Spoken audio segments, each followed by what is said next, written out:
You ever look at something in your house, a piece of furniture, and just wonder, what's its story? Well, today we're going to pull back the curtain and really uncover the soul behind one of the most elegant pieces of decor you can imagine, the handcrafted Venetian mirror. So let's dive into this incredible journey of creation. And this quote right here from Farhan Husain, the director of Venetian Design, it just hits the nail on the head. He's pointing out a problem that I think a lot of us can relate to, right? Our spaces are just filled with, well, stuff, things that are impersonal, that don't really have a story or that human touch. And that really is the million-dollar question we're digging into. How do you take a simple object and turn it into a piece of art that feels, well, alive? Turns out the answer is all about breathing new life into a tradition that goes back centuries. See, this isn't just about making some fancy mirrors. No, it's more like a mission. The whole idea is to revive a very special, very specific kind of beauty and skill, to kind of push back against that endless tide of generic, factory-made stuff we see everywhere.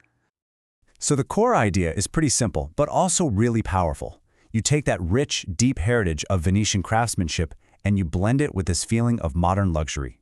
And the goal? It's to completely transform a space, to take it from ordinary to absolutely extraordinary. And you don't do it with a machine. You do it with pure human passion. So how does it all happen? How do they actually do it? Well, every single piece goes on this incredible three-step journey.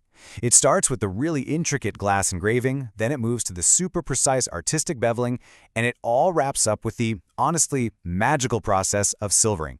Let's break each one down. Okay, let's start at the very beginning, the engraver's mastery. This is that first moment where the glass meets the artist's hand, and it's where the mirror's unique personality really starts to emerge. So what does it really take to be a master at this? I mean, it is so much more than just being good with your hands. It's this amazing combination of artistic creativity, some seriously deep technical knowledge, and this almost uncanny connection where the artist's mind and hands are just perfectly in sync.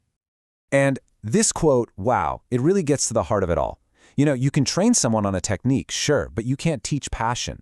That natural artistic instinct, that genuine love for creating something with your own two hands, that's the secret ingredient. That's what separates a skilled craftsman from a true master. All right, on to step 2 of the journey, artistic beveling. And listen, the key word here is irreplaceable, because this is a process where machines, they just can't even come close. So, what even is beveling? Well, it's the art of creating that angled, light-catching edge you see on a piece of glass. The glassmasters use all these different grinding wheels to carefully shape every single piece, giving it that brilliant, shiny border that just defines the whole look of a Venetian mirror. And that right there is the crucial point. The work is just too delicate for any machine. It needs a human's touch, that sensitivity, that ability to feel the glass and adjust the pressure in a way that automation it can't replicate. Not even close. You know, this whole thing connects the process right back to its roots. This isn't some newfangled invention. It's an ancient technique, and it's being preserved and practiced today exactly as it was, following those timeless Venetian traditions. It's a living piece of history. And now we've arrived at the final transformation. We've got our beautifully engraved and beveled glass, but it's not a mirror yet. This next step, silvering, this is where the magic really happens. And just like every other stage we've talked about, this final step is done completely by hand. The artist carefully applies a silvering solution, and what's so cool is the amount of control this gives them. They can create this whole range of antiqued finishes to give each mirror a totally unique character, exactly how the client wants it. And to make sure it lasts, well, forever, a final anti-corrosion copper plating is applied to protect the art. So after you see that whole journey, the engraving, the beveling, the silvering, it becomes really clear. The final product that hangs on the wall, it is so much more than just a mirror. And when you lay it all out side by side like this, the difference is it's night and day. On one side, you've got mass production, impersonal, soulless. And on the other, you have the Venetian design philosophy, 100% made from the heart, a product of the mind and hands working together, created with pure passion. The contrasts, honestly, it couldn't be more stark.